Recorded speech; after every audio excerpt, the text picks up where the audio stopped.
So friends, hello. मैं फिर से वात प्रकृति को लेकर आपके सामने आई हूँ कि आप वात प्रकृति को जानें कि ये है क्या।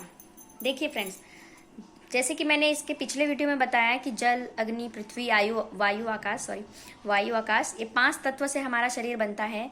जिसमें कुछ भी इम्बैलेंस हो जाए, असंतुलित हो जाए तो हमारा शरीर बिगड़ जाता है, स्वास्थ्य बिगड़ जाता है।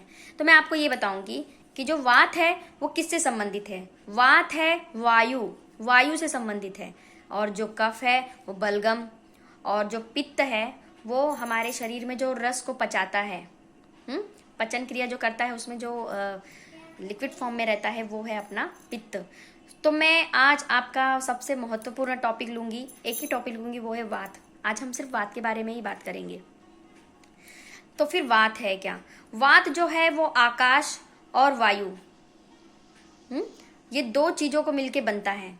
आकाश और वायु के मिलने की वजह से इसमें जो जहाँ शरीर में जहाँ जहाँ गैप है, कहाँ पर है देखिए, जैसे लार्ज इंटेस्टाइन हो गया, स्मॉल इंटेस्टाइन, हमारा जो जोड़ है ना, जॉइंट है, ये सभी जगह पे ब्लड सर्कुलेशन है, ये सभी जगह पे क्या है, एक गैप है ना, एक खाली स्थान है। बॉडी में जहां खाली स्थान आ गया वहां पर वात का काम है।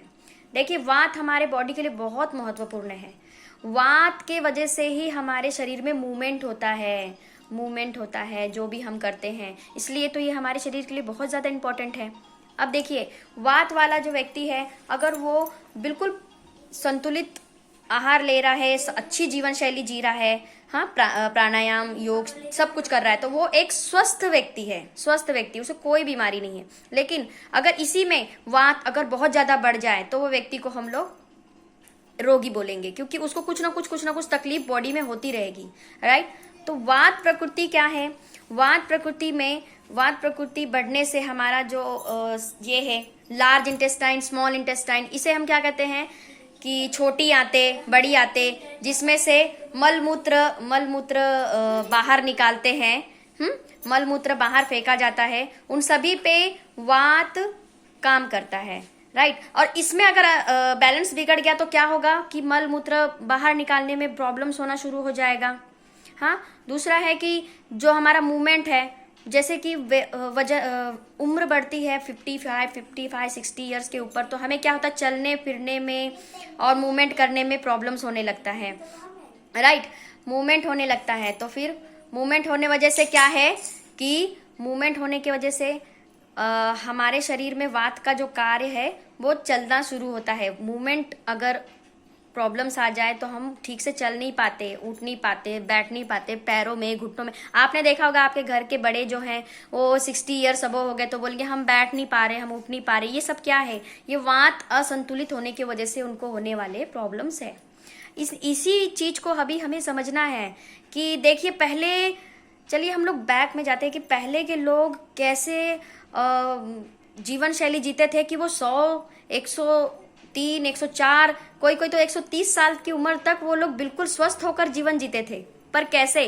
वो अपने लाइफ में ये 5 तत्वों को समझ के, उनके दोषों को समझ के, जो भी जिनकी प्रकृति होती थी उन्हें वो देख के उनके अनुसार वो जीवन जीते थे, जिसमें उन्हें कोई प्रॉब्लम्स नहीं होते थे और लंबी आयु वो आराम से जी लेते थे। लेकिन अब भाग दौड़ की जिंदगी में लोगों ने ये सब देखना ये कर दिया है। काफी लोग मानते भी नहीं है, उन्होंने कहता है कि चलो कुछ प्रॉब्लम हो गई तो कुछ मेडिसिन लेके अपने आप को हम ठीक कर ले, लेकिन ये ठीक नहीं है। हमें आयुर्वेद में जाना चाहिए, आयुर्वेद की चीजों को अपनाना चाहिए, राइट। अब आप बोलोगे कि वात को हम कैसे पहचाने, तो वात को हम लोग काफी देखिए, वात का जो लक्षण है, आप वात के एक तो आप वात का जो व्यक्ति है उसको आप देखोगे तो वो उसको ना बहुत जल्दी गुस्सा आता है, चिड़चिड़ापन, और उसका जो आवाज है वो धीमा और भारी होता है। बोलेगा धीरे लेकिन उसका आवाज जो निकलेगा वो भारी, और वो दुबला पतला, ये उसके शारीरिक संरचना है। तो ये क्या है, इससे आप कोई भी आयुर्वेदिक सेंटर में अपना आयुर्वेदिक नाड़ी परीक्षा करा के भी जान सकते हो कि आपकी प्रकृति क्या है ना। तो और इस ऐसे देखने में भी पता चल जाता है।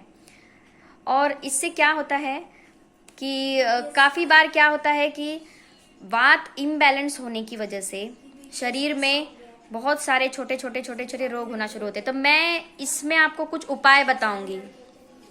उपाय ये है कि जहाँ पर देखिए, जहाँ पर मूवमेंट होता है, राइट, मूवमेंट होता है, तो जो चीज़ में मूवमेंट होना तकलीफ होने लगे, जैसे कोई मशीन है, हाँ, मशीन मशीन मशीन जो हम चलाते हैं तो उसमें अगर प्रॉब्लम्स आनी शुरू हो जाए, रुकावट आनी शुरू हो जाए, वो आगे ना जाए, तो हम क्या करते हैं, उसमें हम लोग तेल डालते हैं, तो तेल डालने से फिर वो मशीन चलने लगती है। तो अब ये जो वात है, वो वात तो खाली स्थान में रहता है, जो हमारी जॉइंट है वगैरह, तो इसमें अगर रुकावट हो, प्रॉब्लम्स हो, तो हमें भी इसमें तेल डालना पड़ेगा। सो फ्रेंड्स, तो मैं आपको यही बता रही हूँ कि इसका एक है कि उपाय है कि हम तेल का इस्तेमाल अपने बॉडी में कर सकते हैं।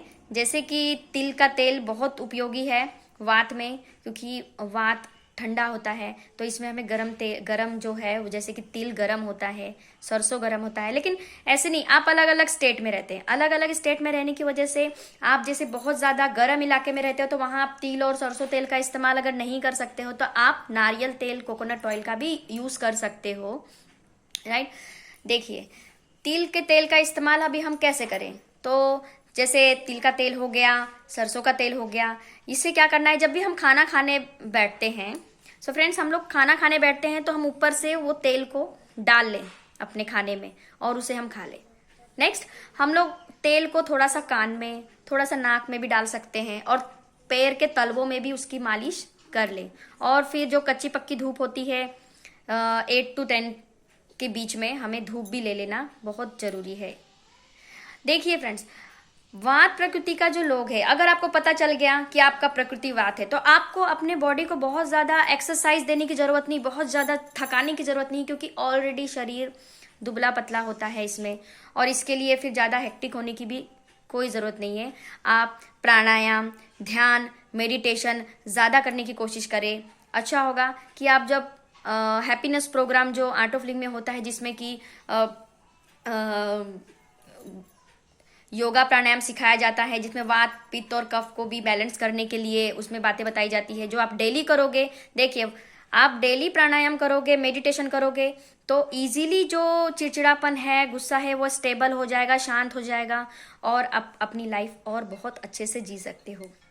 सो फ्रेंड्स, इट्स बेस्ट कि वात प्रकृति के जो भी लोग हैं, जो भी अपना आयुर्वेदिक सेंटर में अपना वात चेकअप करवा ले, या तो अपनी शरीर संरचना से ही जान ले कि उसकी प्रकृति क्या है, जिसको बार बार गैस की प्रॉब्लम हो, जिसका शरीर दुबला पतला हो, ये सब चीज़ें अगर आप जानकारी ले ले, उसके बाद हमें कैसे खाना, कैसे रहना है, वो अच्छे से आप अपने आप को बिल्कुल स्टेबल कर ले, तो मैं आपको कहती हूँ कि हेड टू फुट आपको जो छोटी छोटी प्रॉब्लम्स हो रही है वो नहीं होगी, कभी नहीं होगी। आपको एक परफेक्ट लाइफ जीने के लिए मैं ये टिप्स बताई हूँ। So friends, bye. मैं आपके सामने कफ और पित्त का 2 और वीडियो बाद में बनाऊंगी, लेकिन आप इसको ज़रूर समझें और अपने लाइफ में अच्छे से जिए। बाय फ्रेंड्स, नमस्ते।